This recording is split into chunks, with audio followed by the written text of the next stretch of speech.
ಜೀವನ ಸ್ವರೂಪಭೂತವಾದ ಮನಸ್ಸೇ ಮೊದಲಾದ ಇಂದ್ರಿಯಗಳಿಂದ ಒಟ್ಟಿಗೆ ನಮ್ಮನ್ನು ತಂದು ಕೂಡಿಸುವ ದೇವಾನುದೇವತೆಗಳಲ್ಲಿ ಮಹತ್ತರವಾದ ಸ್ಥಾನವನ್ನು ಪಡೆದವರು ಮಹಾದೇವರು. ನೋಡಿ, ಒಬ್ಬ ಮನುಷ್ಯನಿಗೆ ಕಣ್ಣಿಲ್ಲ, ಏನು ತೊಂದರೆ ಇಲ್ಲ, ಹೇಗೋ ಜೀವನ ಮಾಡ್ತಾನೆ. ಕೈ ಇಲ್ಲ, ಹೇಗೋ ಜೀವನ ಮಾಡ್ತಾನೆ. ಕಾಲಿಲ್ಲ, ಅವನಿಗೆ ಸ್ಪೆಷಲ್ ಎಲ್ಲ ವ್ಯವಸ್ಥೆಗಳಿದೆ. ಆದರೆ ಯಾರಿಗಾರು ತಲೆನೇ ಇಲ್ಲ ಅಂತಾದರೆ, ಮನಸ್ಸೇ ಇಲ್ಲ ಅಂತಾದರೆ, ಬುದ್ಧಿ ಇಲ್ಲ ಅಂತಾದರೆ, ಸ್ಮರಣ ಶಕ್ತಿ ಇಲ್ಲ ಅಂತಾದರೆ, ನಾನು ಅನ್ನುವ ಎಚ್ಚರಿಕೆ ಇಲ್ಲ ಅಂತಾದರೆ,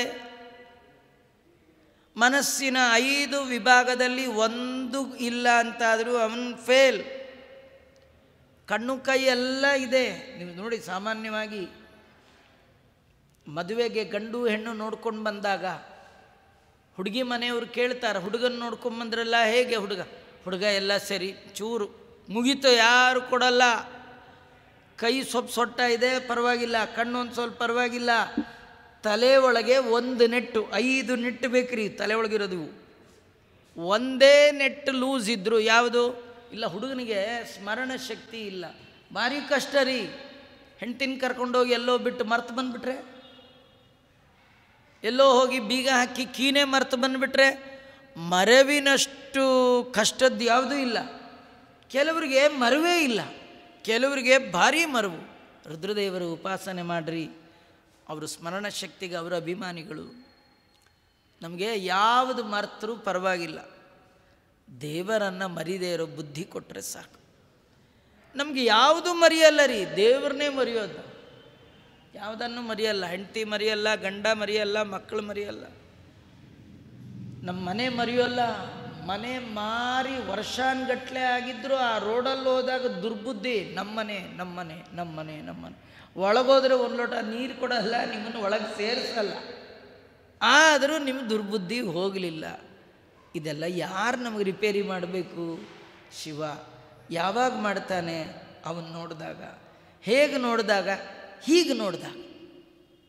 ಸುಮ್ಮನೆ ಹೋದ್ವೇನೋ, ಕೈ ಮುಗಿದ್ವೇನೋ, ಅವರೇನೋ ಕೊಡ್ತಿತ್ತು ಬರ್ರಂತ ಹೊರಟ್ರೆ ಏನಿಲ್ಲ ಅಲ್ವಾ? ಆಸ್ಪತ್ರೆಗೆ ತುಂಬ ಜನ ಬರ್ತಾರೆ, ಎಲ್ಲರನ್ನೂ ಅಡ್ಮಿಟ್ ಮಾಡ್ಕೊಳ್ಳಲ್ಲ. ರೋಗ ಇದ್ದವ್ರನ್ನಷ್ಟೇ, ಹೋದವ್ರನ್ನೆಲ್ಲ ಅಡ್ಮಿಟ್ ಮಾಡ್ಕೊಳ್ತಾರೆ. ನಾವು ರೋಗ ಪರಿಹಾರ ಮಾಡ್ಕೊಳ್ಬೇಕಂದ್ರೆ ಶಿವನ ಪರಮಾನುಗ್ರಹ ಪಾತ್ರರಾಗಬೇಕು. ಇದು 5. 5ರ ಒಳಗೂ ಕೂಡ ರುದ್ರದೇವರಿದ್ದು ನಮ್ಮನ್ನು ಉದ್ಧಾರ ಮಾಡಬೇಕು. ಆಮೇಲೆ ಜೀವನಲ್ಲಿ ಮತ್ತೆ 5 ಇದೆ. ಅದು ಯಾವುದು? 5ನ್ನು ಪರಿಹಾರ ಮಾಡಬೇಕಿದೆ. ಯಾವುದು 5? ಅದು ಅವಿದ್ಯ. 5 ಅವಿದ್ಯೆಗಳಿಂದ ರುದ್ರದೇವರು ನಮ್ಮನ್ನು ಪಾರು ಮಾಡಬೇಕು. ಅಲ್ಲ, ಆಗುತ್ತಾ ಅವರಿಗೆ? ಅದಕ್ಕೆ ಅವ್ರಿಗೆ 5 ಮುಖ. ನೀವು ರುದ್ರದೇವರನ್ನು ನೋಡುವಾಗ ನಿಮಗೆ 5 ಮುಖ ಇದೆ. ಒಂದೇ ಮುಖದಲ್ಲಿ 5 ಅಲ್ಲ, ನೀವು 5 ಮುಖದವರು. ನಮಗೆ ಒಂದೇ ಮುಖದಲ್ಲಿ 5 ಅಜ್ಞಾನ ಇದೆ, ಅವಿದ್ಯ ಇದೆ. ನೀವು ದಯಮಾಡಿ 5 ಅವಿದ್ಯೆಯಿಂದ ನಮ್ಮನ್ನು ಪಾರು ಮಾಡಿ. ಅಲ್ಲ, ಇದ್ರಿರಲಿ ಬಿಡಿ. ಇಲ್ಲ, 5 ಅವಿದ್ಯೆಗಳು ನಿಮ್ಮನ್ನು ಅಂಧಂತಮಸ್ಸಿಗೆ, ನಿತ್ಯ ನರಕಕ್ಕೆ ಕೊಂಡೊಯ್ಯುವಂತಹ ಅರಿವದು. ಇದರಿಂದ ಪಾರಾಗಬೇಕಂದ್ರೆ 5 ಮುಖದ ರುದ್ರದೇವರ ಉಪಾಸನೆ ಬೇಕು. ಮೊದಲು 5 ಅಜ್ಞಾನ ಯಾವುದು? ಅವಿದ್ಯ ಯಾವುದು? ತಿಳಿಯಬಾರದ್ದು ಯಾವುದು? 5 ಅದು 1 ತಮಸ್ಸು, 2ನೇದು ಮೋಹ, 3ನೇದು ಮಹಾಮೋಹ, 4ನೇದಕ್ಕೆ ಹೆಸರು ತಾಮಿಸ್ರ, 5ನೇದು ಅಂಧತಾಮಿಸ್ರ. ಈ 5ಅನ್ನು ನೀನು ಹೊಡೆದು ಓಡಿಸಬೇಕು. ಯಾಕೆ? ಅವಿದ್ಯಾಂ ಪಾಂಚಪರ್ಮಣಿ. ಇದು 5 ಅವಿದ್ಯೆ. ಅವಿದ್ಯಾ ಅಂದ್ರೇನು, ವಿದ್ಯಾ ಅಂದ್ರೇನು ಅದು ತಿಳ್ಕೊಳ್ಬೇಕು ಮೊದಲು. ವಿದ್ಯಾ ಅಂತಂದರೆ ಯಾವುದು ನಮ್ಮ ಈ ಬಂಧನದ ಬಿಡುಗಡೆಗೆ ಕಾರಣ ಆಗತ್ತೋ ಸಾ ವಿದ್ಯಾ ಯಾ ವಿಮುಕ್ತೈ. ನಮ್ಮನ್ನು ಬಂಧನದಿಂದ ಬಿಡುಗಡೆಗೊಳಿಸುವುದೇ ವಿದ್ಯಾ. ನಮ್ಮನ್ನು ಮತ್ತೆ ಮತ್ತೆ ಬಂಧನಕ್ಕೆ ಒಳಪಡಿಸುವುದೇ ಅವಿದ್ಯ. 5 ಅವಿದ್ಯೆಗಳು ನಮ್ಮನ್ನು ಬಂಧನಕ್ಕೆ ಮತ್ತು ಬಂಧನಕ್ಕೆ ಹಾಕಿ ಕಟ್ಟ ಕಡೆಯಲ್ಲಿ ನಿತ್ಯ ದುಃಖ ಇರುವ ಅಂಧಂತಮಸ್ಸಿಗೆ ಹಾಕಿಬಿಡುತ್ತೆ. ಈ ಅವಿದ್ಯೆ ನಮ್ಮ ಸ್ಪರ್ಶ ಆಗಬಾರ್ದು, ನಮ್ಮಲ್ಲಿ ಬರಬಾರ್ದು, ನಾವು ಅದರಿಂದ ದೂರ ಡಿಸ್ಟೆನ್ಸ್ ಮೇಂಟೈನ್ ಮಾಡಬೇಕು ಅಂತಾದರೆ ಶಿವನ 5 ಮುಖದ ಚಿಂತನೆ ಬಹಳ ಮುಖ್ಯ. ಏನಿದು ತಮಸ್ಸು ಅಂದರೆ ಏನು? ತಮಃ, ತಮಸ್ಸು ಇವೆಲ್ಲ ಅಜ್ಞಾನ. ಒಂದು ಗೊತ್ತಿಲ್ಲ ಅಂತ ಇದೀವಲ್ಲ, ಇದೇ ಅಜ್ಞಾನ. ಇದು ನರಕಕ್ಕೆ ಹಾಕುತ್ತೆ. ನಮಗೊಂದೂ ಗೊತ್ತಿಲ್ಲ.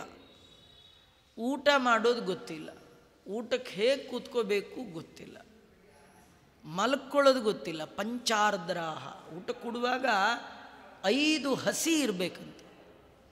5 ಹಸಿಯಾಗಿ ಊಟಕ್ಕೆ ಕೊಡಬೇಕು. ಯಾವುದಾಚಾರ್ಯ 5 ಹಸಿ? ಅದು 2 ಕಾಲು ತೊಳೆದಿರಬೇಕು, ಒದ್ದೆ ಕಾಲಿರಬೇಕು, 2 ಕೈ ಒದ್ದೆ ಇರಬೇಕು, 1 ಬಾಯಿ ಒದ್ದೆ ಇರಬೇಕು. 5 ಒದ್ದೆ ಇಟ್ಕೊಂಡು ಊಟಕ್ಕೆ ಕೊಡಬೇಕು. ಏನಿಲ್ಲ, ಹಳೇ ಶೂಸು ಬೀದಿಯೆಲ್ಲ ತಿರ್ಕೊಂಡು ಬಂದಿರುತ್ತೆ, ಅದೇ ಶೂಸಲ್ಲೇ ಮದುವೆ ಮನೆಗೆ ಹೋಗಿ ಹಾಗೆ ಕೂತು ತಿಂದು ಬರ್ತೀವಿ. ಹೌದಾ, ಇದೆಲ್ಲ ಮಾಡಬೇಕಾ? ನಂಗೆ ಗೊತ್ತೇ ಇಲ್ಲ ಅಂತಾರೆ. ಇದೇ ಅಜ್ಞಾನ, ಇದೇ ತಮಸ್ಸು. ನೋಡಿ, ಇದನ್ನು ನಾವು ತಿಳ್ಕೊಳ್ಳದೆ ಮತ್ತಾರು ತಿಳ್ಕೊಬೇಕ್ರಿ? ಏನು ನರಿ, ನಾಯಿ, ಕುರಿ, ಕೋಳಿ, ಕತ್ತೆ, ಹಂದಿ ಈ ಜನ್ಮದಲ್ಲಿ ಏನಾದ್ರು ತಿಳ್ಕೊಂಡಿದ್ವಾ? ಅವಾಗೇನು ತಿಳುವಳಿಕೆ ಅನ್ನೋದೇ ಇಲ್ಲ ಅಂದರೆ ಅದು ಮನುಷ್ಯ ಅಲ್ಲ, ಅದು ಪ್ರಾಣಿ.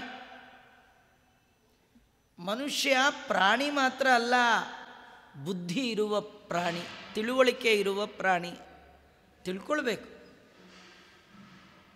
ತಿಳಿದೇ ಇಲ್ಲ, ಬರೀ ನಾನು ಒಂದಕ್ಕೆ ಹೇಳಿದ್ದು, ಹೇಗೆ ಕೂಡಬೇಕು, ಹೇಗೆ ಪಂಚೆ ಉಟ್ಕೋಬೇಕು, ಹೇಗೆ ಪರಿಶೇಚನೆ ಮಾಡಬೇಕು, ಯಾವ ದಿಕ್ಕಿಗೆ ಮಲಗಬೇಕು, ಯಾವ ದಿಕ್ಕಲ್ಲಿ ಏಳಬೇಕು, ಹೇಗೆ ಪ್ರತಿಯೊಂದು ತಿಳ್ಕೊಳ್ಳಿಕ್ಕಿದೆ.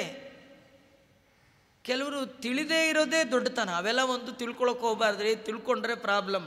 ಅದಕ್ಕೆ ನಾನು ಯಾವ ತಂಟೆಗೆ ಹೋಗಲ್ಲ. ಅಂದರೆ ಅಜ್ಞಾನ ಅಂತ ಅರ್ಥ. ಆಮೇಲೆ ಮೋಹ, ಇದು 2ನೇದು, ಮನಸ್ಸಿನಲ್ಲೇ ಇರುವಂಥದ್ದು ಮೋಹ. ಮೋಹ ಅಂದರೆ ಯಾವುದು ಹೇಗಿದೆಯೋ ಹಾಗೆ ತಿಳ್ಕೊಳ್ಳಲ್ಲ, ವಿಪರೀತ ಜ್ಞಾನ. ಯಾರನ್ನು ಹೇಗೆ ತಿಳ್ಕೊಳ್ಬೇಕೋ, ಯಾವುದನ್ನು ಹೇಗೆ ತಿಳ್ಕೊಳ್ಬೇಕೋ ಅದನ್ನು ಹಾಗೆ ತಿಳಿದಾಗ ಮಾತ್ರ ಅದು ಜ್ಞಾನ ಅಂತ ಆಗತ್ತೆ.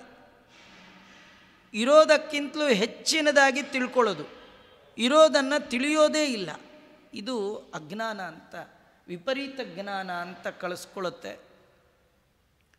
ಶಿವ ಉತ್ತಮ, ಆದರೆ ಭಗವಂತನಷ್ಟು ಸರ್ವೋತ್ತಮ ಅಲ್ಲ. ಹಾಗಾದರೆ ಯಾರನ್ನು ಎಷ್ಟು ತಿಳ್ಕೊಳ್ಬೇಕೋ ಅಷ್ಟೇ. ಹೊರಗೆ ಒಬ್ಬ ಕ್ಲರ್ಕ್ ಇದ್ದಾನೆ, ಅವನಿಗೂ ಒಬ್ಬ ಹೊರಗೆ ಪ್ಯೂವನ್ ಇದ್ದಾನೆ, ಪ್ಯೂವನ್ಗೆ ಒಳಗೆ ಕ್ಲರ್ಕ್ ಇದ್ದಾನೆ, ಕ್ಲರ್ಕಿಗಿಂತಲೂ ಒಳಗೆ ಸೂಪರಿಂಟೆಂಡೆಂಟ್ ಇದ್ದಾನೆ. ಎಲ್ಲ ಒಂದೇ ಸರ್, ನಮಗೇನು ಸೂಪರಿಂಟೆಂಡೆಂಟ್ ಸೈನ್ ಮಾಡಿದ್ರೇನು ಕ್ಲರ್ಕ್ ಸೈನ್ ಪ್ಯೂವನ್ ಮಾಡಿದ್ರೂ ಆಗುತ್ತೆ ಅಂತ ಇವರೇ ಒಂದು ಹಸ್ರಿಂಗ್ ತೊಗೊಂಡೋಗಿ ಪೆನ್ ಅವನ ಕೈ ಕೊಟ್ಟು ಪ್ಯೂವನ್ ಕೈಲಿ ಗೆಸ್ಟೆಡ್ ಆಫೀಸರ್ ಸೈನ್ ಮಾಡಿಸ್ಕೊಂಬಂದರೆ ಸರಿ ಹೋಗುತ್ತಾ? ಬರುತ್ತಾ? ಯಾರನ್ನು ಹೇಗೆ ತಿಳ್ಕೊಳ್ಬೇಕೋ, ಯಾರಿಗೆ ಯಾವ ಮಟ್ಟದ ಗೌರವವನ್ನು ಕೊಡಬೇಕೋ ಅದನ್ನು ಹಾಗೆ ತಿಳ್ಕೊಂಡ್ರೆ ಮಾತ್ರ ಜ್ಞಾನ. ಅದು ಬಿಟ್ಟು ವಿಪರೀತ ಜ್ಞಾನ ಮಾಡಿಕೊಂಡ್ರಿ, ತಪ್ಪು ತಿಳುವಳಿಕೆ ತಿಳ್ಕೊಂಡ್ರಿ, ಅದು ಮತ್ತೆ ಅಂಧಂತಮಸ್ಸಿಗೆ ಕಾರಣ. ಇದಕ್ಕೆ ಮೋಹ, ವಿಪರೀತ ಜ್ಞಾನಕ್ಕೆ ಏನಂತ ಕರೀತಾರೆ? ಮೋಹ. ಇದಕ್ಕಿಂತೂ ದೊಡ್ಡದು, ನಮ್ಮನ್ನು ಕಾಡೋದು, ನಮ್ಮನ್ನು ಅಂಧಂತಮಸ್ಸಿನಲ್ಲಿ ಬೀಳಿಸೋದು ಮಹಾಮೋಹ. ಅದೇನು ಮಹಾಮೋಹ ಅಂದ್ರೇನು? ಏನಂದರೆ ತಾನು ತಿಳಿದಿದ್ದೇ ಸರಿ ಅಂತಾನಲ್ಲ.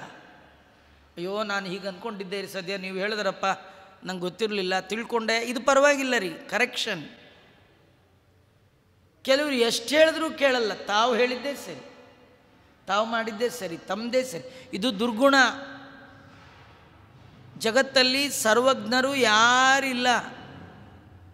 ದೇವರು ಒಬ್ಬೊಬ್ರಿಗೂ ಒಂದೊಂದು ತಿಳಿಸಿರ್ತಾನೆ.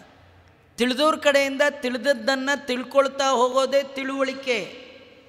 ನಾವೇ ಎಲ್ಲ ತಿಳಿದಿದ್ದೀವಿ ಅಂಥೇಳಿ ತಿಳಿದಿದ್ದರಲ್ಲೇ ಪಟ್ಟು ಬಿಡದೆ ಛಲ, ಇದೇ ಸರಿ, ಇದೇ ಸರಿ.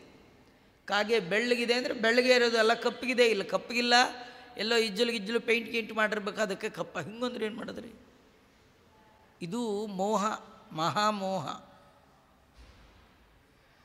ಇದಾದ ಮೇಲೆ 4ನೇದು ದುರ್ಬುದ್ಧಿ ತಾಮಿಸ್ರ. ತಾಮಿಸ್ರ ಅಂದ್ರೇನು ಗೊತ್ತಾ?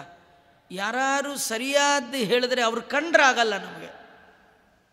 ನಾವೇನೇ ಹೇಳಿ ಅವರೊಂದು ಬೇರೆ ಹೇಳ್ತಾರೆ, ಅದಕ್ಕೆ ನಾನು ಅವ್ರ ಮನೆ ಕಡೆ ಹೋಗೋದೇ ಇಲ್ಲ ಹಿಂಗಂತಾನೆ. ಹೋಗದಿದ್ರೆ ನಿಂಗಲಾಸ ಅಷ್ಟೇ. ಅವ್ರಿಗೇನು? ಯಾರು ಯಥಾರ್ಥವಾದ ಜ್ಞಾನವನ್ನು ಕೊಡ್ತಾರೆ ಅವ್ರು ಕಂಡ್ರಾಗಲ್ಲಲ್ಲ, ಅವ್ರ ಮೇಲೆ ಸಿಟ್ಟು ಮಾಡ್ಕೊಳ್ತೀವಲ್ಲ, ಇದೆಲ್ಲ ನಮ್ಮಲ್ಲೇ ಇರೋ ದುರ್ಗುಣ ರೀ. ಮನೆಯಲ್ಲಿ ದೊಡ್ಡವರು ಯಾರಾದರೂ ಒಂದೇನಾದರೂ ಒಂದು ಮಾತು ಹೇಳಿದ್ರೆ ಸಾಕು, ನೀವು ಸುಮ್ಮನಿದ್ಬಿಡಿ ನಮಗೆಲ್ಲ ಗೊತ್ತಿದೆ ಅಂತೀರಲ್ಲ, ಅದೇ ಆಕ್ರೋಶ. ಹೇಳೋರನ್ನ ಕಂಡ್ರಾಗಲ್ಲ. ಇದಕ್ಕೆ ತಾಮಿಸ್ರ ಅಂತ ಕರೀತಾರೆ. ಇದು ಮನಸ್ಸಿನ ಒಳಗಿರುವಂಥ ಪ್ರಭೇದ. ಇನ್ನೊಂದಿದೆ, ಅದಕ್ಕಿಂತ ಲಾಸ್ಟ್ ಆ್ಯಂಡ್ ಫೈನಲ್ ಮನಸ್ಸಿಂದು, ಅಂಧ ತಾಮಿಸ್ರ. ಇದು ಎಂಥದ್ದು?